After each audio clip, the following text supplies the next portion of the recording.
Hello guys, in this video I'm going to show you how to create a TRX card on Revolut.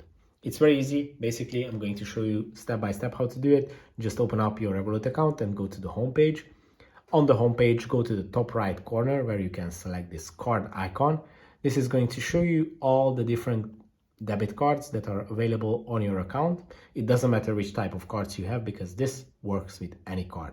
So just select any of the cards that you want to use for TRX, tap on settings, and in this menu the first option is going to be the one that we are looking for. This is spend from, and with this feature you can select the specific account, pocket, wallet, or anything that you want to be charged for when you use this card.